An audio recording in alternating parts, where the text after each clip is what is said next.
दोस्तों, planet 9 solar system के सबसे बड़े अनसुलझे रहस्यों में से एक है। ट्रांस नेपच्यूनियन ऑब्जेक्ट्स यानी कि सोलर सिस्टम के वो ऑब्जेक्ट्स जो नेपच्यून के पार मौजूद है, उनकी ऑर्बिट्स में कई इरेगुलरिटीज देखने को मिलती है। अब सूरज से 250 एस्ट्रोनॉमिकल यूनिट्स दूर यानी कि सूरज और पृथ्वी की डिस्टेंस के 250 गुना दूर कई सारे ऐसे ऑब्जेक्ट्स हैं जिनकी ऑर्बिट्स में अजीब सी क्लस्टरिंग ऑब्जर्व की गई है। पर आखिर इसका क्या कारण है? इस कारण की खोज ही हमें प्लैनेट 9 की थियरी पर पहुंचाती है। अब पिछले कई दशकों से अलग अलग वैज्ञानिकों ने अपनी स्टडीज से एस्टिमेट किया है कि अगर सोलर सिस्टम में प्लैनेट 9 जैसा कुछ है तो वो सूरज से करीब 800 एस्ट्रोनॉमिकल यूनिट्स दूर होना चाहिए। अब देखो, इस प्लैनेट 9 का मास हमारी पृथ्वी से 5 से 10 गुना ज्यादा होगा और ये सूरज को करीब 20,000 सालों में एक बार ऑर्बिट करता होगा।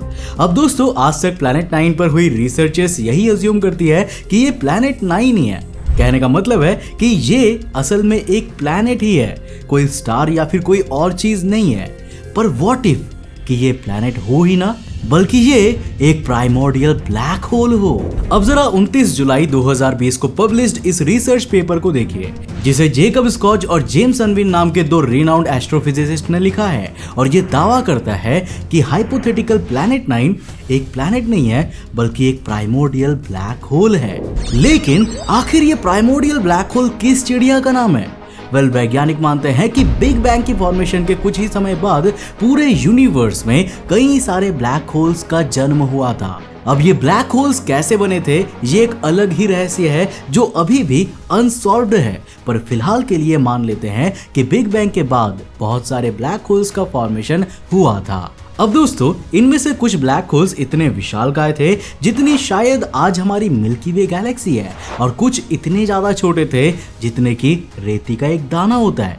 अब इनमें से मोस्टली ब्लैक होल्स तो समय के साथ साथ इवेपोरेट हो गए, पर कुछ ब्लैक होल्स अभी भी मौजूद होने चाहिए। अब हमारा हाइपोथेटिकल प्लैनेट 9 भी ऐसा ही एक ब्लैक होल हो सकता है। ये ब्लैक होल्स इतने पुराने होते हैं कि ये इनएक्टिव हो चुके होते हैं और कोई भी रेडिएशन एमिट नहीं करते। अब यार देखो, ब्लैक होल्स वैसे भी लाइट को रिफ्लेक्ट नहीं करता और ये ब्लैक होल्स कुछ एमिट भी नहीं कर रहे हैं। तो अब सवाल उठता है कि हमें ये कैसे पता चलेगा कि सोलर सिस्टम में कोई प्राइमोर्डियल ब्लैक होल मौजूद है या फिर नहीं? देखो, इसका एक तरीका है ग्रेविटेशनल माइक्रो लेंसिंग। जब ये ब्लैक होल किसी चमकदार तारे के सामने से गुजरता है ना, तो ग्रेविटेशनल माइक्रो लेंसिंग के कारण पृथ्वी पर बैठे हम इंसानों को ब्लैक होल की प्रेजेंस के बारे में पता चल जाता है, क्योंकि ये ऑब्जेक्ट अपने पीछे वाले ऑब्जेक्ट को कुछ इस तरह से लेंस कर देता है। कुछ सालों पहले जापानीज वैज्ञानिकों ने एंड्रोमेडा गैलेक्सी में एक ऐसा ही माइक्रो लेंसिंग इवेंट ऑब्जर्व किया था जो इशारा करता है कि वहां पर कम से कम एक प्राइमोर्डियल ब्लैक होल तो जरूर होना ही चाहिए। अब देखो, अगर हम इस रिसर्च पेपर पर वापस आए तो यहाँ ओगल एक्सपेरिमेंट की बात की गई है। ओगल यानी कि ऑप्टिकल ग्रेविटेशनल लेंसिंग एक्सपेरिमेंट। इस प्रोजेक्ट को साल 1992 में पोलैंड की लास कैंपनास ऑब्जर्वेटरी में शुरू किया गया था और यह आज भी चल रहा है। अब इस प्रोजेक्ट का मेन एम आसमान का सर्वे करते हुए वेरिएबल स्टार्स और माइक्रो लेंसिंग इवेंट्स का डिटेक्शन करना है। अब ध्यान से सुनना, अगर हम ओगल प्रोजेक्ट के पिछले 5 साल के सर्वे को उठाए ना, तो इसने मिल्की वे में एक दो नहीं बल्कि 100 से भी ज्यादा माइक्रो लेंसिंग इवेंट्स को ऑब्जर्व किया है। तो क्या ये सारे प्राइमोर्डियल ब्लैक होल्स ही थे?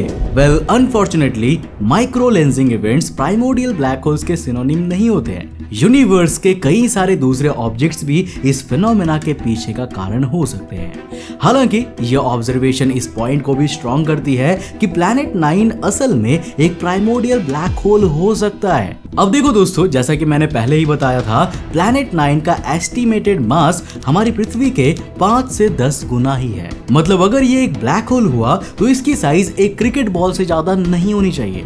नाउ यू कैन इमेजिन कि इतने छोटे से ऑब्जेक्ट को हम इतने विशालकाय सोलर सिस्टम में क्यों नहीं खोज पा रहे हैं। अब देखो, एक क्रिकेट बॉल की साइज के ऑब्जेक्ट को डिटेक्ट करना हमारे मोस्ट एडवांस्ड इंस्ट्रूमेंट्स की कैपेबिलिटीज से भी बाहर की बात है। तो फिर क्या प्लैनेट 9 की मिस्ट्री हमेशा के लिए अनसॉल्व्ड ही रह जाने वाली है?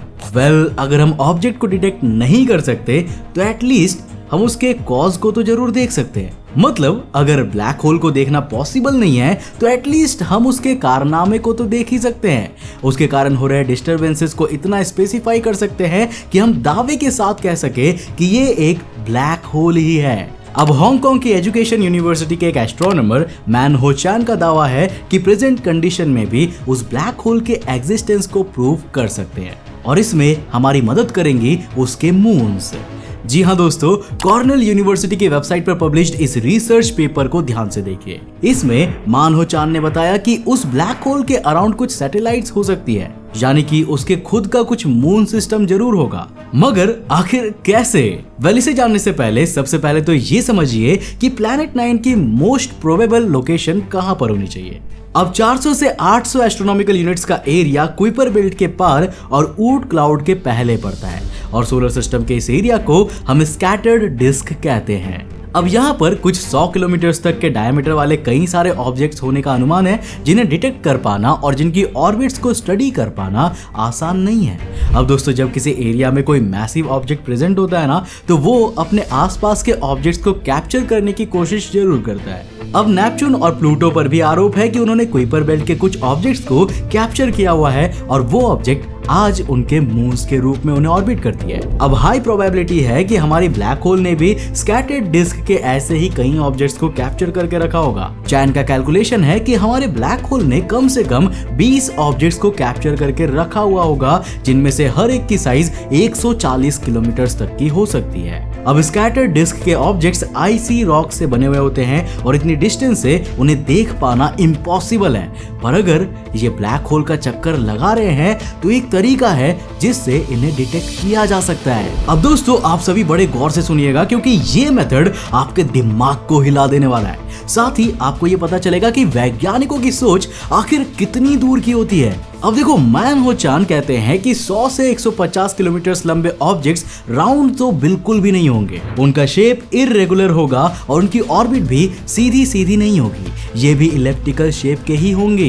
अब दोस्तों, जरा अपनी इमेजिनेशन के घोड़े दौड़ाइए। एक ऑब्जेक्ट जिसका शेप इररेगुलर है, उसके हर पॉइंट पर अलग अलग ग्रेविटेशनल फोर्स लग रहे हैं, मतलब वो ब्लैक होल उस मून के एक पॉइंट को उसके दूसरे पॉइंट के कंपैरिजन में ज्यादा स्ट्रेंथ से अपनी ओर खींचेगा। और साथ ही जब मून अपनी इलिप्टिकल ऑर्बिट में ब्लैक होल के करीब होगा तो उस पर स्ट्रॉन्ग ग्रेविटी लगेगी, और जब ये दूर होगा तो ग्रेविटेशनल फोर्स भी वीक हो जाएगी। अब इस लगातार पल पल बढ़ते ग्रेविटेशनल फोर्स के कारण मून की सरफेस पर स्ट्रेस क्रिएट होता है और उसकी कोर हीट होने लगती है। अब ये हीट जो कोर में बन रही है, ये थर्मल रेडिएशन के फॉर्म में बाहर निकलती है, और यही थर्मल रेडिएशन उन मून्स की डिस्कवरी में गेम चेंजर साबित हो सकता है। ये थर्मल रेडिएशन रेडियो सिग्नल्स के फॉर्म में डिटेक्ट की जा सकती है और इनके लिए हमारे पास एडवांस्ड इंस्ट्रूमेंट्स ऑलरेडी मौजूद है। अब जरा इस पूरे सिनेरियो को समराइज करते हैं। स्कैटर्ड डिस्क में एक प्राइमोर्डियल ब्लैक होल होता है जो हमें दिखाई नहीं दे रहा है, पर उसके अराउंड कुछ मून्स ऑर्बिट कर रहे हैं। अब ये मून्स अपने इररेगुलर शेप और इलिप्टिकल ऑर्बिट के कारण वेरिएबल ग्रेविटेशनल फोर्स को एक्सपीरियंस करते हैं, जिससे उनकी कोर हीट हो जाती है और ये हीट थर्मल रेडिएशन के फॉर्म में एमिट होती है। अब यहाँ पर हमें करना क्या है कि हमें स्कैटर्ड डिस्क में ऐसे ऑब्जेक्ट्स को खोजना है जो नॉर्मल से हाई थर्मल रेडिएशन को एमिट कर रहे हो। इसके बाद हमें उन्हें कॉन्स्टेंटली मॉनिटर करना होगा और एक डिटेल्ड मैपिंग के बाद अगर हमें उनके ऑर्बिट्स में एक पैटर्न नजर आता है तो इसका मतलब साफ होगा कि वहां पर एक प्राइमोर्डियल ब्लैक होल मौजूद है। अब दोस्तों, ये सब सुनने के बाद आपके दिमाग में ये सवाल जरूर आ रहा होगा कि क्या ये ब्लैक होल हमारे लिए खतरा हो सकता है? वेल, इसका जवाब है नहीं। देखो, अगर ये प्राइमोर्डियल ब्लैक होल है तो ये सोलर सिस्टम की फॉर्मेशन के पहले भी एग्जिस्ट करता होगा और सूरज के ग्रेविटेशनल पुल के कारण सोलर सिस्टम में एंटर हुआ होगा। मतलब इन अदर वर्ड्स, ये 460 करोड़ सालों से सोलर सिस्टम में मौजूद है। अब अगर ये एक्टिव होता तो इसके अराउंड एक एक्रीसेंट डिस्क भी होती और उसकी मदद से हम इसे डिटेक्ट कर लेते, लेकिन ये एक्टिव बिल्कुल भी नहीं है। मतलब इस ब्लैक होल के खतरे से हम पूरी तरह से सेफ है। अब दोस्तों, हमें इसे खोजने की टेक्निक तो मिल चुकी है, पर इसको एक्चुअल में खोज पाना इतना आसान नहीं था जितना इस वीडियो को देखना था। दरअसल थर्मल रेडिएशन के इम्बैलेंस को नोटिस करना और इस डेटा को रिजल्ट तक पहुंचाने के लिए हमें आसमान के बहुत बड़े एरिया को स्कैन करना होगा, और इसके लिए हमें कुछ महीने नहीं बल्कि लगभग 12 सालों का समय लग जाने वाला है। बट देखो, खुशी की बात तो यह है कि एटलीस्ट अब हमारे पास प्लैनेट 9 की मिस्ट्री को सुलझाने का एक तरीका तो मौजूद है।